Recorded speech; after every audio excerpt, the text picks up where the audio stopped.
So if you work in enterprise security, you know that one of the key elements of your work is continuous and continuous automated and absolutely testing and scanning for vulnerabilities. I've got a really interesting guest today, a researcher, wonderful career, and he's with Invicti. He's going to tell us a little bit about how the technology now is moving towards some really interesting things around predictive and using AI. You're going to love it. So I hope you stick around and watch our discussion.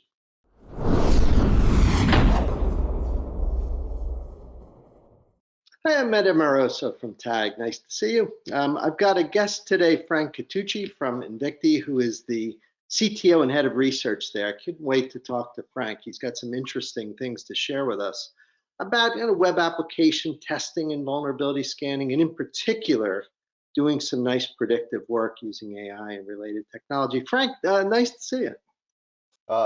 Thank you for having me on, Ed. Nice to see you as well. Hey, why don't you give us a couple of minutes on the company? I know you guys are located down in Austin. Tell us about the company, and then we can get into some of the tech. Yeah, so Invicti Security is basically two companies that came together to formulate Invicti, right? So we had NetSparker as one company, and then Acunetics as another. Those companies came together. Obviously, what's considered basically the best in DAST out there came together to formulate Invicti. Invicti does DAST, dynamic application security testing. We have an SCA product, which is software composition analysis, as well as IAST, which is interactive application security testing. Most of our mantra relies around the phrase of zero noise, right? So what we look to do is give you the ability to do discovery and vulnerability scanning on your applications, but in a fashion that really cuts down any noise or false positive ratio. A lot of what we do is focused on accuracy and giving you proofs of concept or proof of exploit, and really giving you confirmation to open up and work with developers as well as AppSec security engineers to make sure that the noise is filtered at a maximum and the results that you're getting are accurate and actionable. Yeah, that's music to my ears. Those of us in the development security community, when we first started doing DAST and IAST, the thing that always worried me is that even though the A, really stood for application, I thought it should have stood for automated, because there'd be a lot of gaps in the way you do it. You guys do this continuously, right? There's that strikes me as something that's pretty important. Yeah, I think if we look at the overall evolution of architecture and applications specifically, we know that things are no longer changing, once a year, twice a year, et cetera. So we're really in we're in a mature space now where agility and frequent releases and things are occurring almost at a real-time basis. So therefore, the product needs to support that real-time release schedule and be capable of doing a continuous discovery model as well as a continuous scanning model. So you have the ability to do perpetual and continuous type of discovery on your, let's say, your perimeter or even in your interior with our agents, as well as testing that those newly discovered assets for vulnerabilities, and then being alerted to vulnerabilities and or assets that come into play. So you really need that continuation on that service. That being said, there's also a tight integration into the CI/CD where that DevOps performance or DevOps kind of advantages come into play, where we are having native integrations with things like Jenkins and Azure pipelines and things of that nature, where we can tie that development environment directly in and have that run, like you stated, automated. So let's say that we have something in Jenkins that triggers the job that can do a continuous basis, and then that's also real time. So it's kind of a combination of that perimeter and discovery space, as well as the ability to run fully automated in a CI/CD pipeline within your DevOps programs. So shift left, shift right. You think the developers are kind of getting it now? No, you and I have been at this a long time. There was a time when you and I would have said that developers don't want anything to do with this, and security people are trying to get them. I'm sensing, and you'll be much closer to this than me. Seems like the dev community's coming around. Is that your observation? Yes, but it's not, I don't want to put it all on them, right? So traditionally, there was too much friction, far too much friction between security and development. And I think when shift left movement started, that friction was then just shifted onto their shoulders a little bit. So there was always that kind of resistance there, if you will. But what happened there is if you reduce that friction, reduce the noise, become very developer centric or developer friendly in your methodology for releasing these tools and making them effective and not riddled with false positives and noise, it's a natural evolution for developers as a whole to be more open and more adaptive to these type of technologies. Again, it's just that automation and that friction reduction and letting developers basically go in their native environments without having to say, hey, log onto this GUI and do this and do that. Whereas if you're integrated into their existing tool sets, that friction really comes down. And we've had really good results in being able to leverage that for the, let's say, the increased usage and effectiveness of our products. Yeah. People ask us often, why do we see so much growth in this area? And you guys are definitely seeing it. I always point back to the API centricity of like the way applications work now. It's all workloads connected to other workloads, and testing that, you can't do that manually. Like I mean, I guess you could, but I'm not sure how you do that. I think that has to be a platform that's Yeah, doing that continuously. Am I pointing to the right thing? Is you guys seeing the same thing driving that growth? yeah, so testing APIs manually is something that's never going to go away, right? We're always going to want to test an API manually. There's a human in there for sure. Yeah. The problem there though is what you just touched on. It's scale, right? There's no way any company out there or enterprise can test their APIs manually at scale. It just doesn't work. And with the growth of API, especially, right? So I believe it was 2022, we had an official shift from the majority of internet traffic being client to host web traffic for an application, whereas the majority, I believe it's up to about 53% plus or minus right now, where the majority of the traffic on the internet as a whole are talking to APIs and it's not talking to a traditional web application. So when we see that shift and we see that volume grow from your traditional client to web app to APIs, we know there's exponential growth there, right? So one thing that's been vital with that is full on support for automated testing of APIs, right? So, you know, before when there was more like SOAP and web services, they were a little bit easier. You always had this kind of like WSDL file that defined exactly what that SOAP endpoints would do and that web service would do. And then, came REST after that, where with REST APIs, sure, you had a spec. No one used a WADL file. Most people are using that open API to Swagger type of methodology. But the thing there is that's also difficult to scale without doing that discovery piece, right? So what we do is we have a very automated piece where we can find the APIs and we can test for them, right? And again, not just limited to the older services, but we are doing very effective testing on REST and GraphQL and have been for years.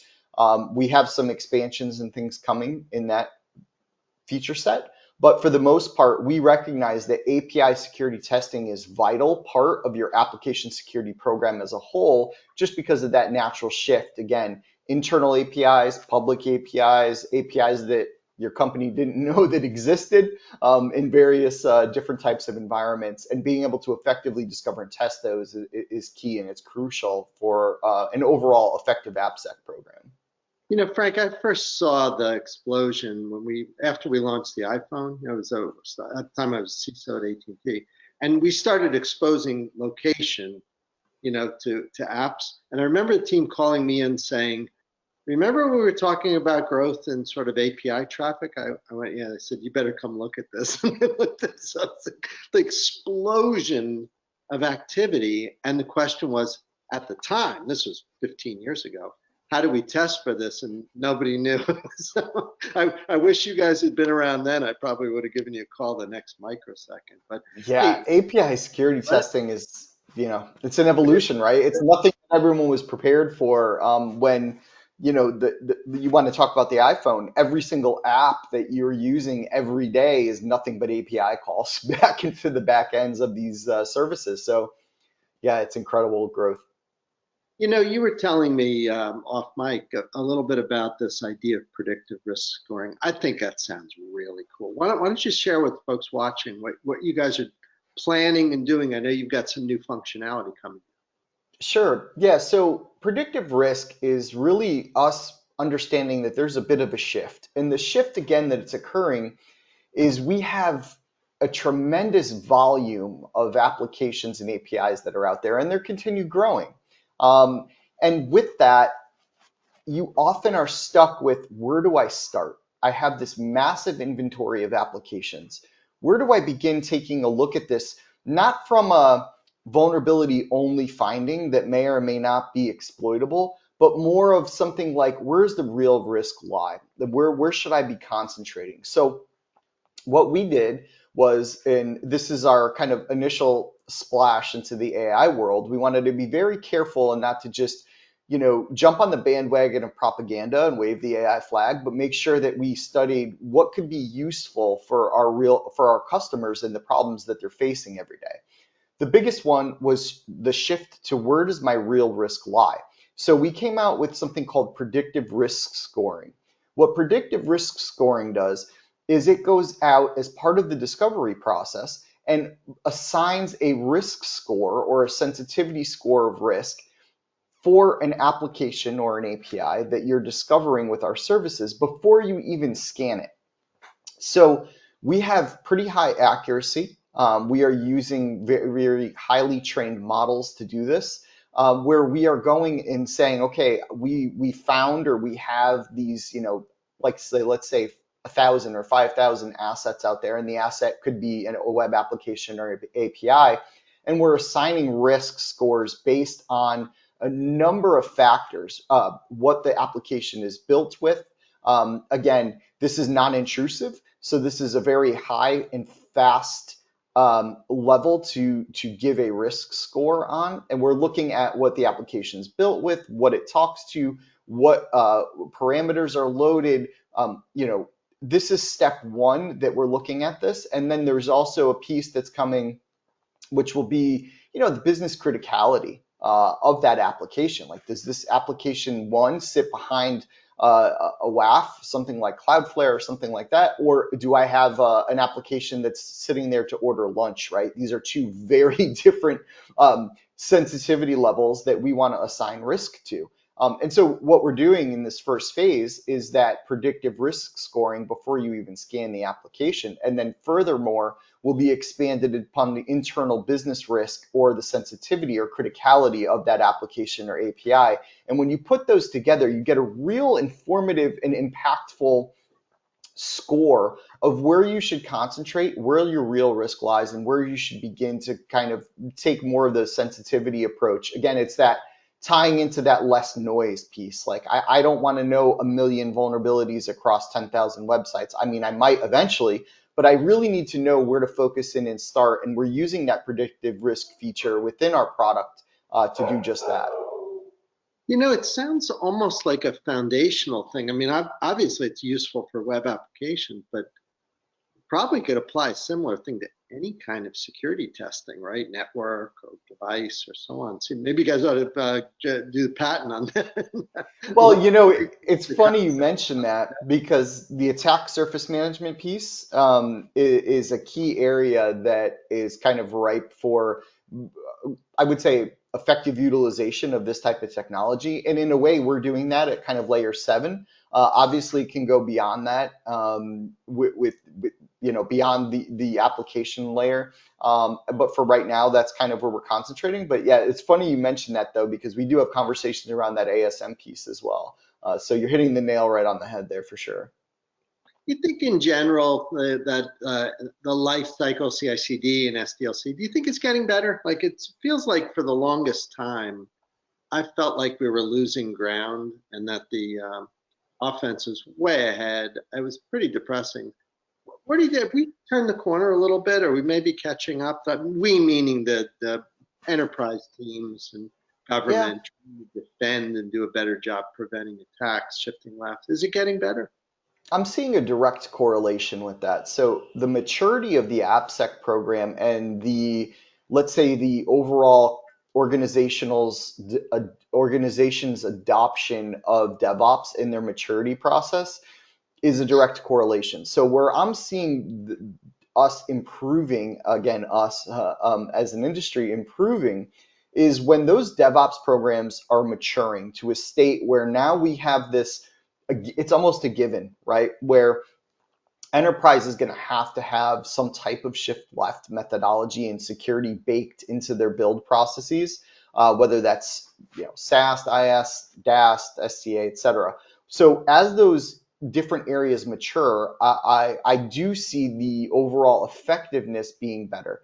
Now, you're always going to be playing this game with offense, right? Because let's be honest, defense has very strict parameters that they can operate in. Okay, offense, if I'm in a hostile country, a China, North Korea, etc., Russia, where I want to attack something that's targeted, I have zero rules. If it's production, I don't care. If it's utilizing your resources to get my data that can give me more operational guidance on where to attack, I'm going to do that. If I know that I have very little consequence in legality standpoint to get, let's say, extradited to a hostile country, these things don't exist, right? So, although we need to get better and constantly push ourselves, the offensive side has time on their side. They have resources, and they also have no consequence. On the defensive side, we have to play within the rules. So we need to make sure we're doing everything we can. And with those, I would say, with the maturity of those DevOps programs, that's where I'm seeing us turning that corner or making real progress, because those offensive folks will not rest, right? They don't have to. And there's very little risk on their side per se. It's to attack or to target in an organization. So yeah, again, Not, it's that direct correlation. not a fair fight, that's for sure. No. Now, look, there's probably some people listening right now who say this sounds awesome. Tell me about the engagement. How does one go about using the platform? Do you do POCs? Should they be contacting you on the website? And what does that feel like when they become a customer? Yeah, absolutely. So we do a number of things, right? Scoping what a customer needs is probably the number one requirement. Anyone can throw a tool at anything, whether it be open source or a paid tool, etc. But the problem there is not, you have to understand what the company's objectives or their pain points are, or both, really. What is the scope of the engagement? What problems are they looking to solve? We have a really good team that I would say has enough experience and has enough knowledge to understand, okay, these are your pain points. These are the things that are hurting you. These are the things that we need to address. How can we develop a program or an integration overall solution that's going to solve those problems for your use case? Company A may be, hey, I have a real tough time with the CI/CD integration for a DAST or an IS product. What can you do to help? Another company may come to you and say, hey, look, I know we have thousands of assets we don't know about. Where do we start? So then we put, a little bit of the more focus on the discovery and that initial lower maturity testing phase to where to get started. But yeah, we offer full proof of concept, proof of value for all of our solutions, but it's beyond that, understanding the customer problem and making sure that we're catering to that problem so the customer gets the best value. A lot of the value adds, like I mentioned, that predictive risk, are part of our internal services that we already offer. So whether that's a key fit for you or not, that you will have the ability to adopt or adapt to your program to take advantage of those as things mature. So always looking to have folks get in touch with us, just kick the tires, pick our brains, walk through some scenarios. If there's something that is particularly difficult for your organization or historically has been, we can start there and then cater the solution, anything up to hands off to full hands on with our guided success program, which is a consultative type of services to get things up and running in an effective manner, and bringing you basically from start to finish on there to help your maturity and your programs grow. Well, folks, our guest has been Frank Catucci, who's the CTO and head of research. Again, awesome title. I'm so jealous of that title for Invicti. I hope you guys will be in touch with Frank. I think it's an awesome platform. Frank, website again would probably be the best place for them to be in touch with the company to do something. Yeah, very easy to do. Go to invicti.com. You can look at our products listings. You can sign up for a POC. You can sign up for any type of documentation. We have ebooks, training available on the site as well. All of that, obviously, if you want to jump right into talking to someone, a real body face to face, or via Zoom, that's always a great place to start. All available from our website, invicti.com. Thank you for joining us today. Wonderful catching up. And let's check back in a few months and share with us Absolutely. on the predictive risk scoring as that rolls out. That's going to be a winner. Yeah, looking forward to it, Ed. Thank you. Thanks for the time. And for those of you watching, we'll see you all next time.